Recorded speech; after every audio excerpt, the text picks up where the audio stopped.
আলাইকুম। অ্যাটলাস কোপকো কম্প্রেসরে যদি condensate drain AC not okay alarm আসে তাহলে কি করবেন সেটি আমি প্র্যাকটিক্যালি দেখিয়ে দিচ্ছি। এটি হচ্ছে ইনলেট সাইটের ওয়াটার ড্রেনেজের অ্যালার্ম, ভালোভাবে ওয়াটার ড্রেনেজ হতে পারতেছে না, এই জন্য এই অ্যালার্ম আসতেছে।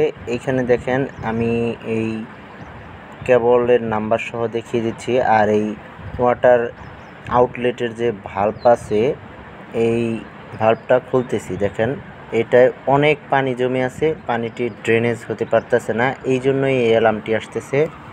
আমি এইখানে চারটা নাট আছে, এই নাটগুলো খুলে আমি সরাসরি আপনাদের দেখাচ্ছি। দেখেন অনেক পানি জমে আছে, এখানে একটা সলিনয়েড বাল্ব আছে, সলিনয়েড বাল্বটা ওকে আছে, কিন্তু হয়তো ভিতরে ব্লক হয়ে গেছে বা মাঝে মাঝে পরিষ্কার না করার কারণে এটি জ্যাম হয়ে গেছে, এই জন্য এটি দিয়ে পানি ক্লিয়ার হতে পারতেছে না।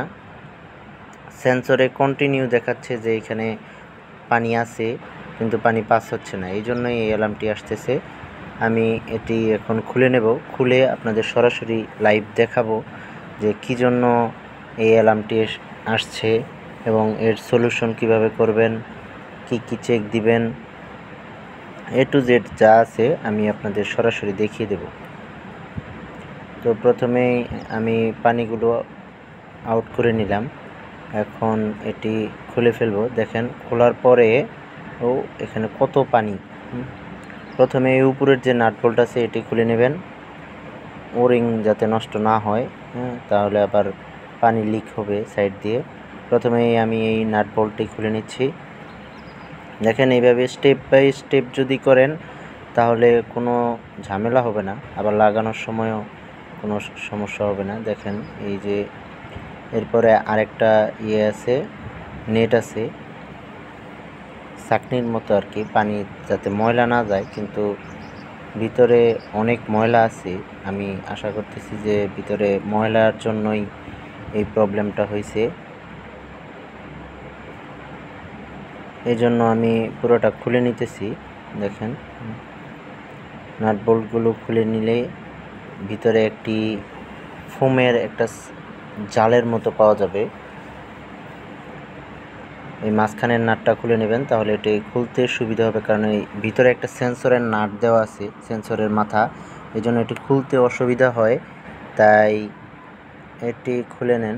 খুলে নেওয়ার পরে দেখেন এই যে একটি প্লাস্টিকের রবারের একটি আছে, জাল আছে, এটি দিয়ে আর কি মূলত এটা দিয়েই পানি, যাতে ময়লা পানিটা ড্রেনেজের মধ্যে জ্যাম না হয়, এই জন্য এটি দেওয়া হয়েছে।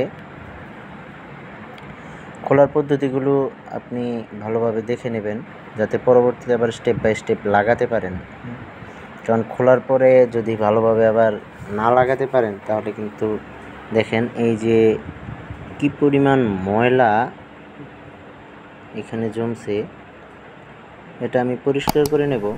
পরিষ্কার করে দেখেন এটার ভিতরে কিন্তু কোনো ময়লা নাই, ওই যে একবারে পাইপের ভিতরে আমি দেখিয়ে দিচ্ছি,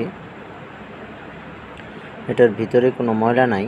তো এখন আমি দেখেন অনেক পানি বের হয়েছে, অনেক পানি জমেছিল, যেহেতু রাত্রে চলছিল তো এটা আসলে ওইভাবে চেক করা হয় নাই। দেখুন আবার আমি আগের মতো করে সেট করে নিতেছি। আশা করি এই ভিডিওটা যদি সম্পূর্ণ দেখেন কখনো এই অ্যালার্ম আসলে পুরোপুরি সলভ করতে পারবেন।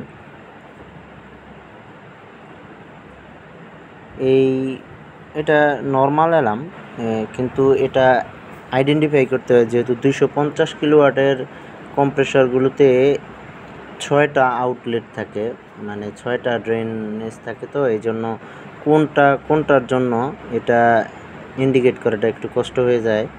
এই জন্য যদি জানা থাকে আপনার কোনটা কোন ভাল্ব, তাহলে এটা পরিষ্কার করলেই হয়ে যাবে, কোনো সার্ভিসের লোক ডাকতে হবে না, আপনি নিজে নিজেই করতে পারবেন।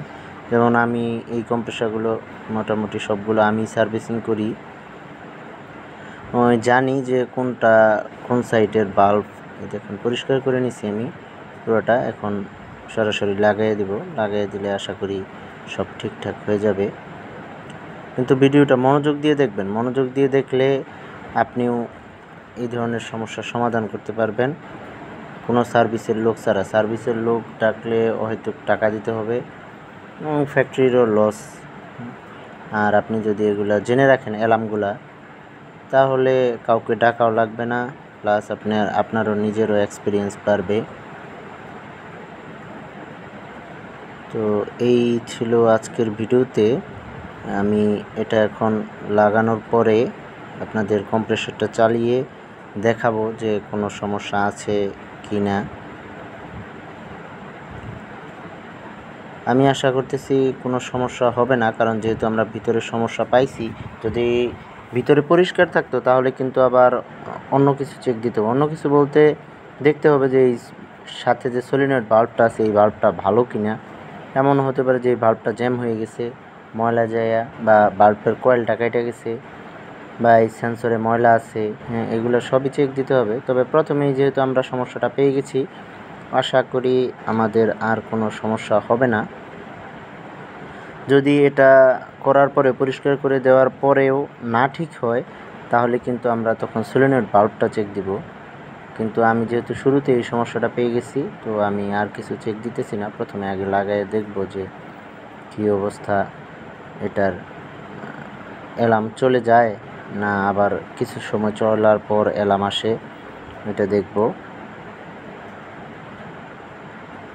এটাকে ভালোভাবে টাইট দিয়ে লাগিয়ে দেবেন যাতে কোনো লুজ টুজ না থাকে, কারণ এটা যদি ভালোভাবে টাইট না হয় তাহলে কিন্তু পানি লিক করবে, তখন এয়ার বের হবে এই সাইড দিয়ে। এখানে কিন্তু অনেক প্রেশার থাকে, যেহেতু এই প্রেশারেই শুধু বাল্বটা ওপেন হলে এই এয়ারের প্রেশারেই কিন্তু এটা বের হয়ে যায়।